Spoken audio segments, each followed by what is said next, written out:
Well, hello everyone, and welcome to Sunday. Again, it's time for Two Targets Talk. This is our third episode. Episode 3, yeah. Episode 3, yes.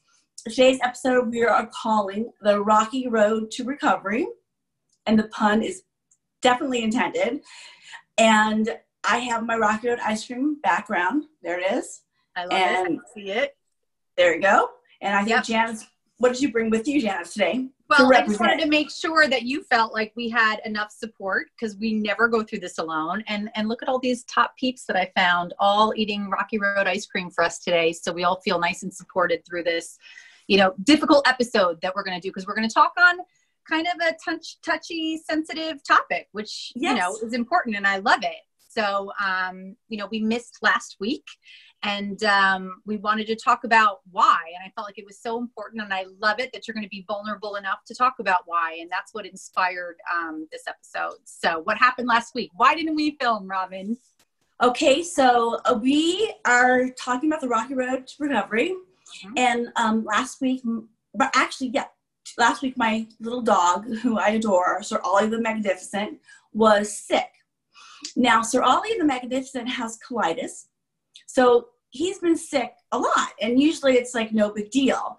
And last week when he got sick, I went right back to that space I was in during my workplace abuse.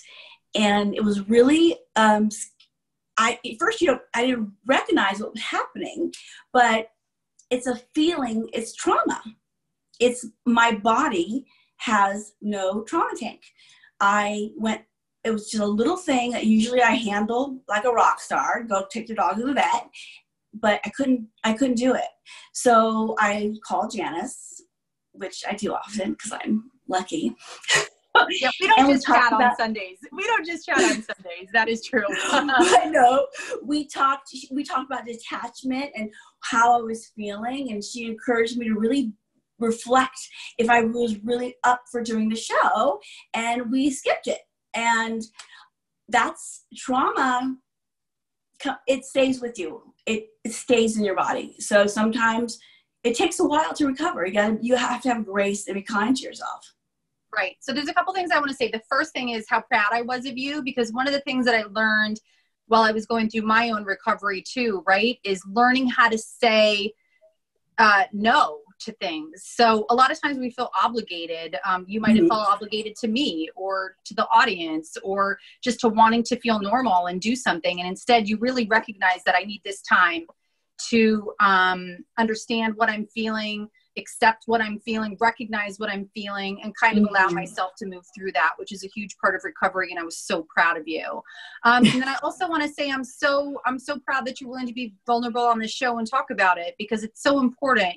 One of the things that's so weird about not weird, but for me, that was so surprising in the aftermath of workplace abuse was that it was a traumatic experience. And I never understood trauma before. I thought, well, it comes after a car accident or it happens after something really horrific, physically maybe happens to you. But what we learned, right, is that it can happen from any situation that's overwhelming, where you maybe feel like your livelihood or identity has been threatened, or, you're not able to leave right away. You can't just leave a job. So it kind of can feel like you can't escape it. And the body doesn't know the difference. All it knows is that you're being attacked, right? So it was interesting for me to find out, okay, what happened to me was traumatic, and this is what's happening to me with some aftermath. So did you know, I'm curious, did you realize that it was a traumatic experience, what you had been through, or did you learn about it after somehow, like what trauma is and that it can encompass workplace abuse? Well, I taught yoga for many years, and there's a mind-body connection. And we talk, the body stores trauma. It doesn't go away. Everything that happened to you in your life is still in your body. And when you go through a traumatic experience, you're right. The body does not know. The body doesn't know that I'm not running from a dinosaur. Your body starts, when you're under constant stress. Right. For us, we're talking about workplace abuse. It could be anything, any trauma. Your body starts shutting down. Your cortisol levels go up. Oxygen gets shifted away. It starts preparing your body to run. So I knew, but I didn't funny, mind-body connection. I didn't make the connection it took me a long time to realize what was happening to me. But last week, it was a little scary because I'm like, wait a minute, all of a sudden I'm feeling that feeling. And it's a feeling I've never suffered from depression before. And all of a sudden you realize, oh, I was there. And it was just, I got sick. My trauma tank is empty. Right. So what do you think how did you make it through that weekend? Like, what did you do for yourself that kind of moved you through it? Well, we talked a lot, and we talked about detachment in a positive way and allowing me, you're very proud of me for not doing the show, but I'm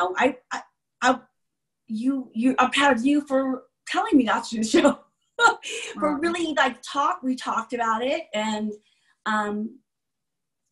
I play my bass because bass is you can't think of anything else when you're playing an instrument.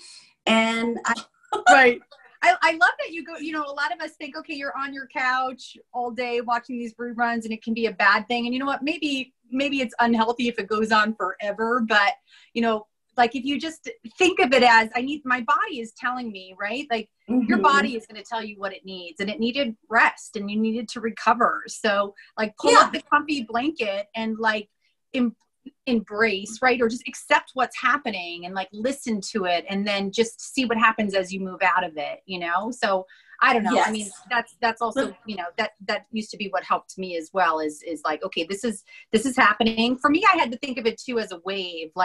I'm on this wave because it was very scary for me to think, when is this going to pass, or is it ever going to pass? It's just such a petrifying, because for me it was, instead of depression, it was anxiety. Yes. So that feeling of complete and total discomfort, is it ever going to go? And the thought of it not is just petrifying. So I had to think of it as this wave that came in, and I was just going to ride it, and it was going to go away. And of course, like you said too, right? Just a lot of self-care while it's taking place. So it's very scary because I remember thinking one day that not last week I got through that. It was more the fact that I felt it.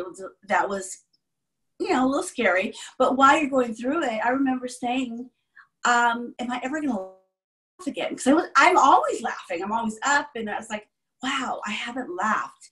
And, but, and then talking to you this weekend helped. And you mentioned some books about body and trauma too. Tell everyone about those books. Those are really good books. Yeah, there is 2 books that I recommend so highly. The first one is The Body Keeps the Score. I always say the name wrong, so forgive me. It's Dr. Bessel van der Kolk. I'll make sure that I put it in the little subtitles below. And then also, which is a scientific book about trauma and how specifically it affects every single piece of your body, why you're thinking what you're thinking, why you're feeling what you're feeling, what your body's going through as you're having these repercussions to the trauma that you faced. Then the other one is Waking the Tiger by Peter Levine. And I just finished it actually. And that one is a really interesting book because it talks about the innate ability to heal yourself after trauma. Yes. Or just to really listen to yourself. Your body naturally wants to heal itself, and it kind of tells you what to do if you learn how to listen. So that's what that book is about. I highly recommend both of them. Such good books to learn about what's happening. And while you're going through trauma, I highly recommend eating lots of Rocky Road ice cream. Yes. Because I did that also. Right. Definitely. That's part of self-care, right? That's course. Total self-care. Are you kidding? Rocky Road ice cream. It's awesome. I did eat a lot of Rocky Road ice cream. So Robin, tell us what you want to hear from the audience, because we want to hear from them too. What question do we want them to answer this week for us? I would love to hear from the audience, maybe how they handle these situations, or, what they do when they're feeling stressed. I mean, right now we're in the world is in a stressful situation. People are stressed out about jobs, being quarantined. We're scared about our families getting sick. How is America taking care of itself? How is America doing self-care? Let us know what you're doing. I know, love Janice, you guys did a drive-by birthday party, right? Which Yeah, I thought was so cute. So people are getting creative and connections, you know, it's really important to stay connected during all this. So we'd like to hear from you. Right. Absolutely. And listen, in the midst of everything that you had going on, let me tell you what you still did, which was put together a Facebook page. So we're definitely on Facebook now, Two Targets Talk. Please make sure that you like it and share it so other people can benefit from the conversation. And we're on YouTube as well. So make sure that you subscribe there so that you can get all the latest episodes. So everything. I want to make it, me and we both think that no silence and no shame, that approach to workplace abuse is your lifeline to recovery and empowerment. And I stole that from Janice. Listen, this show, remember, did you guys all see the last post she made that said Janice and Robin? Always remember that it is Robin and Janice. So, yes. Okay. Anyway, we loved having all of you this week. Thank you for sharing, Robin. That was great. Thank you. We got to get the word out there. We're doing it. We're doing it, kid. You got it. Have a great week, Robin. We'll be in touch. We always Love are. You. Bye. Okay. Bye.